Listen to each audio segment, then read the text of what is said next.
అయితే ఇప్పుడు భౌతిక జీవితంలో ఒక సగటు వ్యక్తిగా అంటే ఒకటికి ఆర్థిక సమస్యలు రావచ్చు, ఆరోగ్య సమస్యలు రావచ్చు, మానసిక సమస్యలు రావచ్చు, లేకపోతే భార్యాభర్తల మధ్య సమస్యలు రావచ్చు.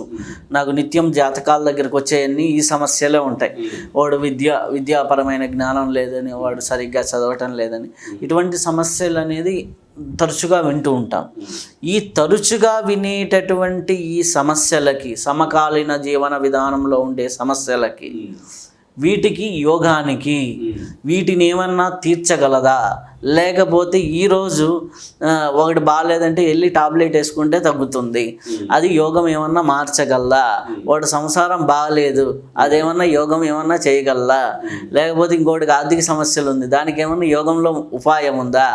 యోగానికి ఈ భౌతిక సమకాలీన సమస్యలకి ఏమన్నా తీర్చగలదా? చాలామందికి ఉన్నటువంటి సందేహం ఏంది, వాడు సాఫ్ట్వేర్ ఇంజనీర్ పని చేసుకుంటే ₹1,00,000 వస్తాయి కానీ ధ్యానం చేస్తే ఏమొస్తాయి అనే నానుడి, లేదా ఎవడన్నా పిల్లవాడు ధ్యానానికి వెళ్తుంటే అరే నువ్వు ముసలోడు అయ్యావురా, ముసలోడు ఏమన్నా అయ్యావా, ముసలోడు అయితేనే కదా ధ్యానం చేసేది, అంటే శరీరం అంతా పని చేయనప్పుడు ఏమీ పని చేయలేక కూర్చునేది ధ్యానం అని, లేకపోతే ఏమీ చేయలేక ఉన్నది ధ్యానం అని, ఇట్లాంటివన్నీ ఉన్నాయి.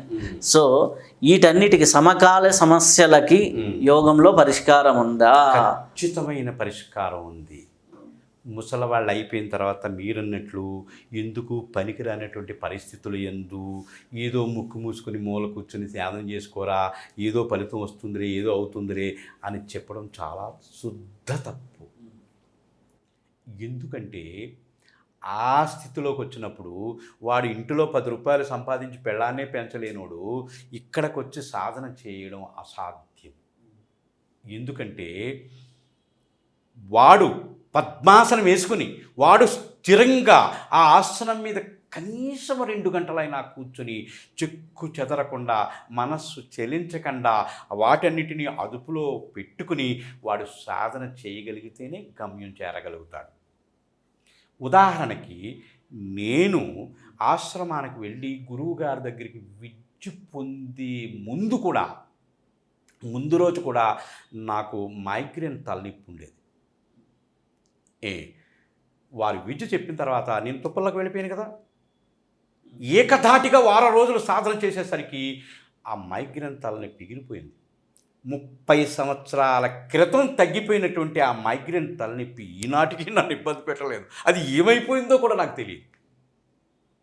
2, ప్రతి 3 నెలలకోసారి నాకు రొంప చేసేది.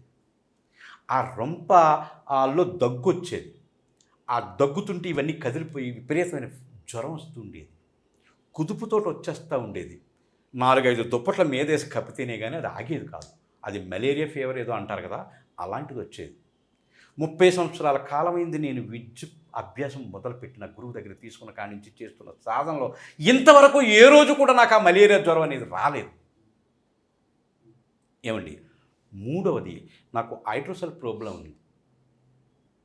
ఎందుకు ఆ ప్రాబ్లం వచ్చింది అంటే, నన్ను చిన్నప్పుడు 6వ నెల పిల్లోడప్పుడు 7వ నెల పిల్లోడప్పుడు నాకు తలారా స్నానం చేయించి నా తల్లి కడుపు నిండా పాలిచ్చి ఉయ్యల్లో పడుకోబెట్టి నన్ను నిద్రపోయేదాకా ఊపి బయటికి వెళ్ళి ఎవరితోటో మాట్లాడుతుందిట. ఆ మాట్లాడుతున్న సమయంలో ఎవరో కిట్టన వాళ్ళు వచ్చి ఆ పడుకున్న వాడిని 2 కాళ్ళు పట్టుకొని ఇలాగ లాగేశారట. ఇంట్లో వాళ్ళే, బయట వాళ్ళు కాదు. ఈర్షతో 3 కొడుకులు దీనికి కొడుకులే పుడుతున్నారని చెప్పి ఇంట్లో వాళ్ళే 2 కాళ్ళు పట్టుకొని లాగేస్తే వెంటనే ఆ బీజం, ఆ నరం సాగిపోయి అది వాచిపోయి విపరీతమైన గోల పెడుతుంటే ఎవరో ఒక ఆయన నెలకొకసారో 2 నెలలకొకసారో మా ఇంటికి మా ఫ్యామిలీలో ఒక బ్రహ్మం అంటే బంగారపు వస్తువులు తయారు చేసే వ్యక్తి ఆయన వచ్చాడంట. ఆ సమయానికి ఏమ్మా పిల్లవాడు ఎంత ఊరుకోబెట్టుకున్నా ఊరుకోవడం లేదు, ఎందుకు అలా ఏడుస్తున్నాడంటే, ఏమోనండి ఇలా జరిగింది, ఇది ఎందుకు వాచిపోయింది, నేను పరిగెట్టుకెళ్ళేసరికి క్యారమని పిల్లవాడు ఏడిచేసరికి నేను పరిగెట్టుకెళ్ళేసరికి ఆ అవతల ఆవిడ పారిపోయింది బయటికి, ఇంక నేను కలహాలు వస్తాయి ఇంట్లో అని చెప్పి నేను మూసుకుని మామూలుగానే మా భర్తకి ఇలాగని చెప్పాను. సర్లే ఎందుకులే అని ఆ బ్రహ్మానికి చూపిస్తే ఆయన ఏం చేశారంటే చెవిలో దానికి సంబంధించిన నరం ఉంటుందట, ఆ నరాన్ని ఇలా పట్టుకుని ఇలా నొక్కుతుంటే అక్కడ ఏడుపు ఆగి ఆ బాధ తగ్గిదట. నాకు ఆ నరాన్ని కట్ చేశాడనమాట. ఎప్పటికీ ఉందా కన్నం చెవిలో, ఇది కరెక్ట్గా. ఏమండి అలాగనా ఈ యొక్క రుగ్మతి దాని ద్వారా ఆపరేషన్ చేయించుకున్నప్పటికీ కూడా ఆ విపరీతమైన బాధ, విపరీతమైన ఎన్నో సమస్యలు ఎదుర్కొనేవాడిని. నేను విద్య మొదలుపెట్టిన తర్వాత అది ఏమైపోయిందో నాకు తెలియలేదు. ఇంతకాలానికి మీకు ఆరోగ్యాన్ని సమకూర్చినట్లు కాదా? చూడండి, ఏ వ్యాధికైనా కఫ, వాత, పిత్తములు ఈ మూడే కారణం. ఇందులో ఏది ప్రకోపించిందో దాన్ని అనుసరించి వ్యాధులు వస్తాయి. గనుక ఈ యొక్క సాధన వలన, ప్రాణాపాన గతాగతము వలన ఈ ఒక్క 3 కఫవాత పిత్తములు 3 కూడా ఏకంగా పనిచేస్తాయి. అందులో ఏ దోషం లేకుండా పనిచేస్తాయి. 3 సమానంగా పనిచేస్తాయి. తద్వారా మంచి ఆరోగ్యం వస్తుంది. ఆరోగ్యవంతుడు ఏ పనైనా చేసుకుని 10 రూపాయలు తెచ్చుకొని సంపాదించుకొని పిల్లల్ని పోషించుకోగలడు. అనారోగ్యంతో ఉన్నవాడు వాడేం చేయగలడు?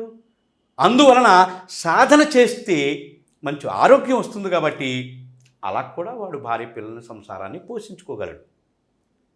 రెండోది, సాధన చేసి చిన్న పిల్లలప్పుడు కాడి నుంచి ఊహొచ్చిన కాడి నుంచి కనీసం 5 సంవత్సరాల వయసులోంచే ఈ సాధన చేస్తే వాళ్ళకి మంచి చదువు వస్తుంది, మంచి చురుకుతనం వస్తుంది, మంచి గ్రిప్ వస్తుంది. ఎలాంటిదనైనా అనర్గళంగా వాళ్ళు చదవగలుగుతారు, భయరహితులైపోతారు, మనోధైర్యం వస్తుంది. ఉదాహరణకి ఒక గొప్ప రాజకీయ నాయకుడు ఉన్నాడు అనుకోండి, వాడు గొప్ప సాధన చేశాడనుకోండి, ఈ ప్రజల్ని ఎలాగా సమర్థించాలో, ఈ ప్రజలకి ఏమి చేయాలో అనేటువంటి మంచి జ్ఞానం కలిగి ఉంటుంది. ఒక పెద్ద ఐఏఎస్ ఆఫీసర్ ఉన్నాడు అనుకోండి, ఆ జిల్లా అంతటినీ కూడా అతడు చక్కబెట్టాలి కాబట్టి మెంటల్ టెన్షన్, విపరీతమైన టెన్షన్ వస్తుంది. ఏమండి, విపరీతమైన ఒత్తిడి వస్తుంది. టెన్షన్ అని అనకూడదు, ఒత్తిడి వస్తుంది.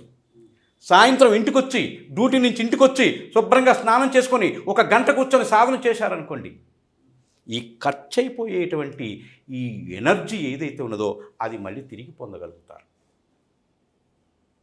ఏమండి, ఒక డాక్టర్ 1 గంట, ఉదయం 1 గంట, సాయంత్రం 1 గంట సాధన చేసి ఆ హాస్పిటల్కి వెళ్ళి పేషెంట్ని చూశారనుకోండి, చక్కని రెమెడీ వాళ్ళకి ఇవ్వగలరు.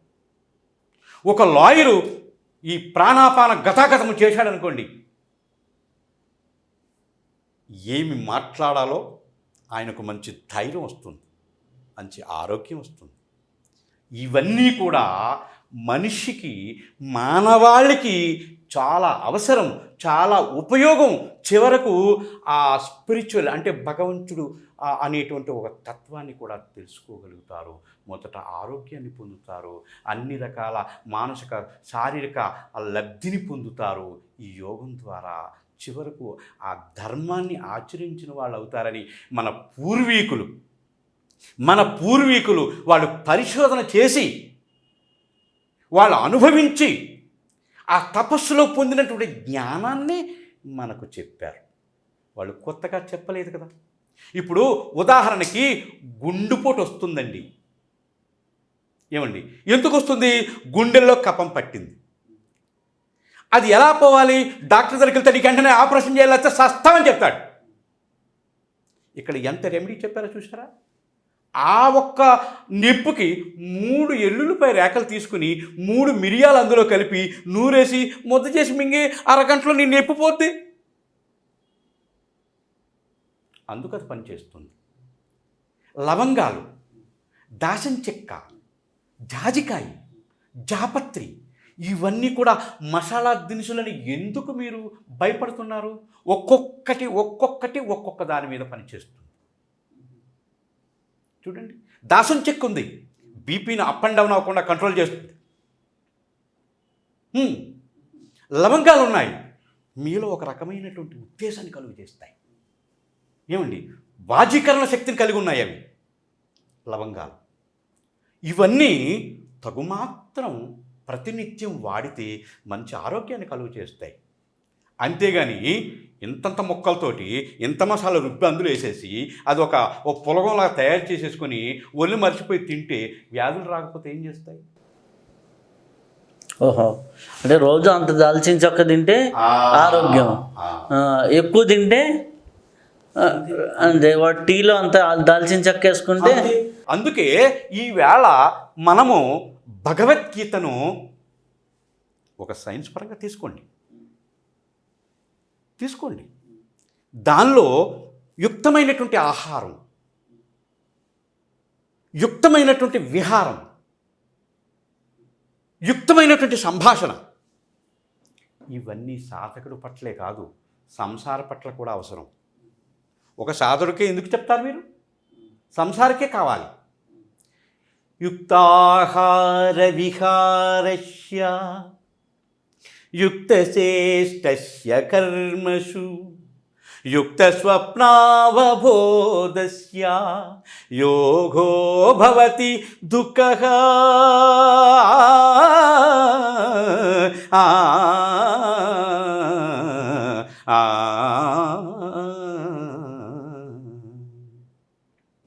యుక్తమైనటువంటి ఆహారం తిను, యుక్తమైనటువంటి సంభాషణ చేయి, యుక్తమైనటువంటి విహారం చేయి, యుక్తియుక్తంగానే ఉండాలి. ఒక సాధకుడు పట్లే కాదు, సంసారి పట్ల కూడా అది పనిచేస్తుంది. ఏమండి మీరు మంచి భోజనం పెట్టారు అని నేను ఏరు కందీలా తింటే భుక్తాయాసం వస్తుందా రాదా? వస్తుంది. అది అనుభవమే కదా అందరికీ. ఏరు కందీలా తింటే భుక్తాయాసం వస్తుంది. భుక్తాయాసంలో ప్రాణవాయువుని తీసుకోలేక ఒక్కొక్క సమయంలో ప్రాణాలు విడిచిన వాళ్ళు కూడా ఎంతోమంది ఉన్నారు. దీనికి కారణం భోజనమే, కట్టక్కర్లా. కత్తులు కట్టాలి ఎందుకండి? ఏలు కందిలాగా కుక్కేస్తూ ఉంటే శ్వాస ఆడక ప్రాణాన్ని వదిలేయచ్చు. అందుకు వారు ఏం చెప్పారు? ₹1 భోజనం అంటే అర్ధ భోజనం, పావలా నీళ్లు అంటే 25% వాటర్, మిగతా 25% ఖాళీ ఉంచు. నీకు ఉచ్ఛ్వాసలు ఫ్రీగా ఆడతాయి, మంచి ఆరోగ్యం ఉంటుంది. అంతేగాని అధికంగా తినడం వల్ల అనారోగ్యం వస్తుంది. సంసారకైనా సాధుకైనా ఇద్దరు సమానమే కాదు, ఇద్దరికి సమాన శరీరాలే కాదు. కాబట్టి దీన్ని మనం పాటించి, దీన్ని మనం తెలుసుకుని పాటిస్తే మంచి లబ్ధిని పొందవచ్చును. ఈరోజు సమాజానికి కావలసినటువంటిది జ్ఞానం. అంటే సమాజమంతా అజ్ఞానంతో ఉన్నదా అని మీరు అనొద్దు, అని నేను అనను. ఉన్నదాన్ని తెలుసుకోవడమే జ్ఞానం. నాకు అది తెలియదండి అంటే అజ్ఞానం, నాకు అది తెలుసండి జ్ఞానం. అంతేనా కదా? నాకు భగవద్గీత మీద పట్టుంది, నేను భగవద్గీతను క్షుణ్ణంగా చెప్తాను, అది జ్ఞానం అనుకున్నాం. భగవద్గీత నాకు తెలియదండి అంటే అది అజ్ఞానం. ఏది తెలిస్తే జ్ఞానమో, తెలియకపోతే అజ్ఞానం.